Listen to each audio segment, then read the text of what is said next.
TV24 বাংলার প্রাণের পুজো টানের পুজো 2025 নিবেদন করছে চরক স্কয়ার হসপিটাল, 55 তলা, বহরমপুর, মুর্শিদাবাদ।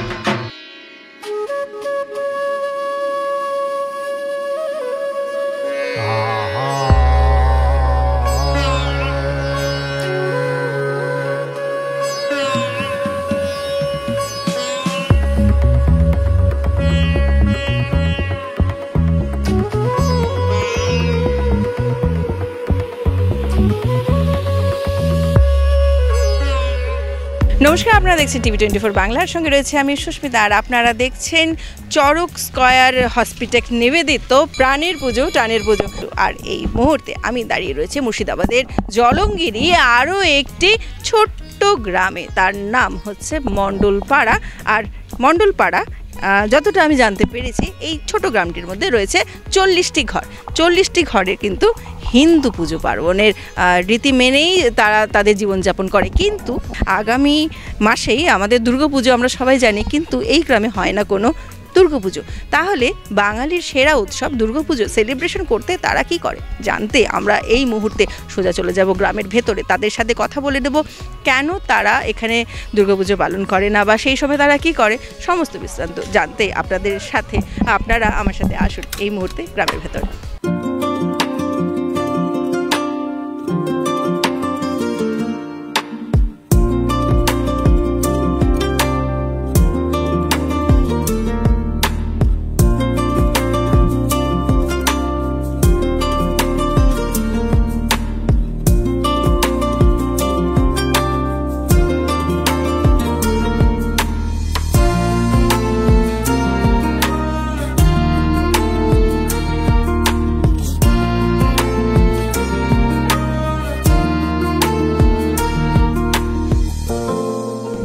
ঘোষপাড়া মণ্ডলপাড়ায়। ঘোষপাড়ার মণ্ডলপাড়া। কত ঘর আছে এখানে? তোমরা কত ঘর থাকো এখানে? এই 17-18 ঘর হবে। 17-18 ঘর থাকে। আর হচ্ছে তাহলে তো সামনের মাসে তো দুর্গাপুজো। হ্যাঁ, যতটা জানি এটা একটা মানে সবাই মিলে হিন্দুরা থাকে, তাহলে পুজো পার্বণ নিশ্চয় জমজমাট হয়। হ্যাঁ হয়। এখানে দুর্গাপুজো হয় না? দুর্গাপুজো হয় না, কালী পুজো হয়। কিন্তু আমাদের বাঙালিদের সর্বোপরি পুজো বলে তো দুর্গাপুজোকে মানা হয়, কেন হয় না তাহলে দুর্গাপুজো? এখানে হচ্ছে অল্প ঘর, কেউ কারোর সামর্থ্য নেই পুজো করার, তার জন্যে। দুর্গাপুজোর সময় তোমরা কোথায় যাও পুজো দিতে? নদিয়া, বহরমপুর, সাগরপাড়া। পুজো দেখতে যাই, দিতে যাই সাগরপাড়ায়, টলটলিতে হয়, ওখানে দিতে যাই। সামনে যে টলটলি পাড়া রায়পাড়া আছে সেখানে চলে যাও, তাই তো? হ্যাঁ, ওখানে চাদর দিই। এই বছর পুজোতে কি প্ল্যান? পুজোতে প্ল্যান ঘুরতে যাওয়ার প্ল্যান আছে। কি ঘুরতে যাও? আমরা একটু শুনি। কোথায় ঘুরতে যাবে? নদিয়া, বহরমপুর, এইভাবে লাগাই। কি দেবে? আমাদেরকে বাংলায় টালি দেবো, অনার্সি করবো। কেন? কি জানি কে দাঁড়াবে? তোমরা এখানে পুজো করছো না, তোমরা এখানে থাকছো না, তোমাদেরকে কে দাঁড়াবে? কেন দাঁড়াবে? আমরা 14 পুরুষ এখানে বাড়ি। এখানে থাকছো, তাহলে তো সামনে মাসে পুজো, তো পুজোয় আনন্দ করবে না? এখানটা করবো না, করবে না? মাজা তো নাই, তাও এরকম করে লড়াবো। লোক কম আছে। তাহলে দুর্গাপুজোর সময় কোথায় যাও? আমরা যাই টলটলিতে। টলটলিতে? হ্যাঁ, টলটলি ওইখানে গিয়ে পুজো দাও ওখানটায়? হ্যাঁ। আর কালী পুজো হয় শুনলাম এখানটায়? কালী পূজাটা হয় এখানটায় হয়। তখন কি তোমরা সবাই মিলে পুজো করো? সবাই মিলে করি।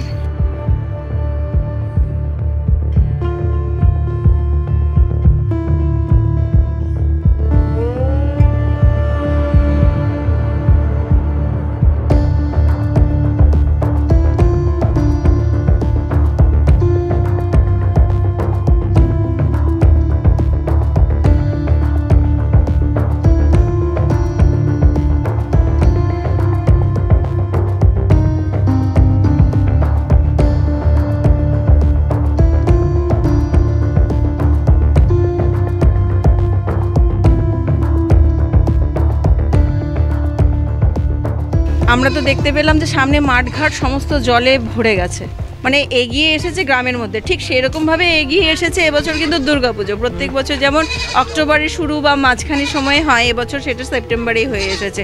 তাহলে এই যে একটা আতঙ্ক, তার মাঝে জলের ভয়, তারই মাঝে পুজো, কি বলবেন সেটা নিয়ে? এখন আমরা এই ভয় অবস্থাতেই থাকছি, কি করব? আমাদের পুজো তো এখানে হয়েছে না, আমাদের এক জলঙ্গি ওই টলটলি এগুলানে আমরা হয়তো পুজো পাল দেখতে যাই, তাছাড়া আমাদের তো এখানে নাই। 18-19 ঘর লোকে আমরা সবাই তো নর্মাল, কারো তো জমি জায়গা নাই, খাটে খাই। এইবার যদি এখানে জল উঠে আসে তাহলে কি করবেন? কোথায় মাথা গুঁজবেন? কিছু ঠিক আছে? এখন কোথায় যে যাব আর কোন জায়গায় যে থাকবো, এটা তো কোনো জায়গায় আমাদের কোনো রাস্তাই তো নাই, কোনো রাস্তা নাই আমাদের। কোন জায়গায় এই জলের মধ্যে হতে পারবে কি? আর তা বাদ দিয়ে সবই নর্মাল, কারো জমি জায়গা টাকা পয়সা তো দরকার, তাহলে সেটা তো আমাদের কেউই বাই করতে পারবে না। হ্যাঁ, আমরা ভাঙনের মধ্যে আমাদের কোনো জীবনের নিরাপদ নাই। আমরা তো কোন ব্রিটিশের কাল থেকে এখানে আছি, কিন্তু এই যে এখান থেকে ভাঙন ঘিরে গেছে, আবার ভাঙন আসছে।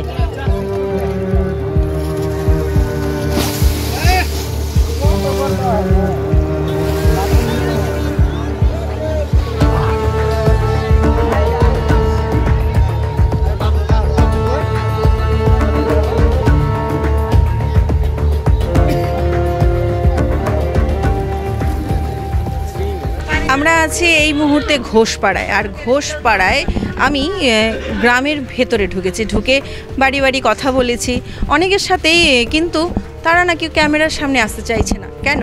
কারণ যে ক্যামেরার সামনে এসে দুঃখের কথাটা কি বলবো সেটা বলার মতো নেই। আমি জিজ্ঞেস করছি যে তাদের সামনে পুজো, আনন্দের কথা বলবো, বলছে আনন্দ কোথা থেকে আসবে, কারণ আমাদের এই ভাঙনের সব চলে গেছে।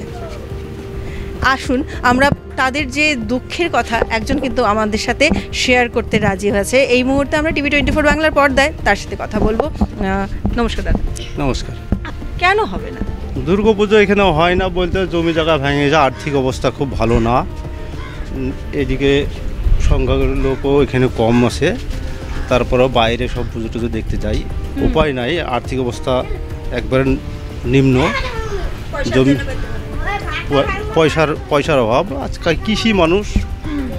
সামনে এটা তো মাঠ ছিল, হ্যাঁ মাঠ, এই মাঠটা এখন পুরোই জলমগ্ন হয়ে গেছে, জলমগ্ন হয়ে গেছে, আর এখানে চাষাবাদ এই সমস্তটাই জলের নিচে চলে গেছে। সবই জলের তাহলে নিচে। এইটার যে একটা প্রভাব পড়ছে সেটাকে কিভাবে আপনারা সামলাচ্ছেন? এইভাবে এই বন্যার প্রভাব যে যেমন পড়ছে, ঠিক আছে, এই তো সামলানো, এই গরিব মানুষের কি অবস্থা, এদের তো সামলানোর উপায় নাই, নিরুপায়। এটা তো প্রত্যেক বছরই আপনাদের, হ্যাঁ প্রত্যেক বছর। আপনারা কি অন্য কোনো কাজ ভাবতে পারছেন না যে আমাদের অন্য কোনো কাজ চেষ্টা করে পাচ্ছি কোথায়? অন্য জায়গায় জমি টমি কিনতে গেলে উঠে যেতে হলে অনেক টাকার দরকার, আর কৃষি লোকের যা জমি জায়গা ছিল সব তো ভেঙে গেছে, এখন তো সামর্থ্য নাই যে কোনো জায়গায় যাই বাড়ি টাড়ি করবে, সেটাও নাই। এখন ছেলেপিলে এই কৃষিকাজ যে কদিন হচ্ছে, না হলে বাইরে খাটছি। না পার্মানেন্ট ব্যবহার তো কোনো নেতাই তো নাই খো এখানে, নেতারা কি করবে? নেতারা কোনো নেতাই নাই খো। আমাদের এখানকার বাড়ির সামনে এই পাড়াতে আসে একটা রাস্তা নাই, একটা রাস্তা নাই যে আসবো আমরা, পরের মাটিতে যাওয়া আসা করি, তাও অনেক দূরে ঘিরে দিয়েছে, ওইখানে জামালের এই ফোদন ঘিরে দিয়েছে, এখানে আলাউদ্দিন ঘিরে দিয়েছে, মানে একটা সাইকেল দিয়ে বাড়াবো, সাইকেলে বাড়ানোর পরিস্থিতি নেই। আচ্ছা, এরকম পরিস্থিতিতে বসবাস করছি। মোটামুটি একটা সময় পার করে এসেছেন, আপনাদের সামনে তো আপনাদের পরবর্তী জেনারেশন, মানে এই যে ছোট কচি কাঁচাগুলোকে দেখতে পাচ্ছি চোখের সামনে, এদের তো একটা ইচ্ছে আকাঙ্ক্ষা থাকে, তাহলে এদের কি এটা নষ্ট হয় না? নষ্ট হলে কিছু করার নয়, নিরুপায়। এরা কি করে তাহলে পুজোর কটা দিন? কিভাবে আপনারা বাইরে দেখতে যাই, উপায় তো নাই, সবার সাথে মিলেমিশে? তাহলে হ্যাঁ মিলেমিশে একসাথে বাইরে যেতে হয়। বেশ বেশ, আমরা জানলাম ওনাদের এই যে আক্ষেপ যে ওনাদের নিজেদের জায়গায় পুজো করাটা সম্ভব না, কারণ জায়গা আছে কিন্তু ঠিক সেরকম জায়গা নেই পুজো করার মতো। আর তার থেকেও যেটা বড় অসুবিধে যে ওনাদের কাছে এই মুহূর্তে কিন্তু আর্থিক পরিস্থিতিটা ভালো না, কারণ প্রত্যেক বছরই দুর্গাপুজোটা এই বন্যার পরবর্তী পরিস্থিতিতেই হয়, আর সেই মুহূর্তে ওনাদের হাতে টাকা পয়সা সেরকম থাকে না, কিন্তু মনে একটা সুপ্ত বাসনা ওনাদের কাছে থেকেই যায় যে একটা দুর্গাপুজো হলে কিন্তু মন্দ হতো না। তো ওনাদেরও মোটামুটি একটা আর্জি থাকে বা ইচ্ছে থাকে, যদি কোনো সহৃদয় ব্যক্তি যদি ওনাদের এখানে একটা ছোট্ট করে পুজোর আয়োজন করে, এই যে এতগুলো কচি কাচাকে আমরা দেখতে পাই, তারা কিন্তু অন্য জায়গায় না গিয়ে দিন রাত পুজোয় আনন্দে মেতে থাকতে পারে। সাথে ওনারাও এই যে বাইরে ওনাদের যাওয়ার যে প্ল্যান থাকে যে বহরমপুর যাব বা আশেপাশের শহর অঞ্চলগুলোতে দেখতে যাব, সেটা না করে ওনারা কিন্তু এই 4টে দিন পুজোর অন্তত নিজেদের মতো করে নিজেদের মাটি ভিটে আঁকড়ে ধরে সেই আনন্দটা করতে চায়। দেখুন না আপনারা, আমরা চেষ্টা করে এনাদের মাঝখানে সেই আনন্দটা ফিরিয়ে আনতে পারি নাকি, একটু চেষ্টা করতেই পারি এনাদের মুখের দিকে তাকিয়ে। জানি না আমার আওয়াজ আমাদের পর্দার TV24 পর্দার মাঝখান দিয়ে আপনাদের কাছে কতদূর পৌঁছচ্ছে, কোনো কি কেউ এমন শুনতে পাচ্ছেন এনাদের আওয়াজগুলো? জানাবেন যদি আপনাদের কারোর মনের মধ্যে যদি এরকম কিছু এসে থাকে এনাদের সাথে পুজোর সেলিব্রেশন করবেন, তাহলে কিন্তু অলওয়েজ ওয়েলকাম এনাদের পক্ষ থেকে। আর এনাদের মুখের হাসি আপনাদের সেই ভ্যালুটা নিশ্চয়ই দেবে, আপনাদের ওই আর্থিক যে সহযোগিতা এনাদের সারা বছরের একটা আনন্দকে পাইয়ে দেওয়ার জন্য কিন্তু অত্যন্ত অত্যন্ত দামি হয়ে থেকে যাবে। কি দিয়ে তোর করব পুজো, সাজাবো মা বরণ ডালা, খিদের জ্বালায় ভক্তি পালায়, চারধারে ফাঁদ মরণ ফালা, দুর্গতি দূর কর মা সবা, আলোয় ভালোয় ভরে মা দেশ, দূর হোক ভয় লোভ ক্ষোভ ক্ষয়, সব সংশয় কর মা শেষ।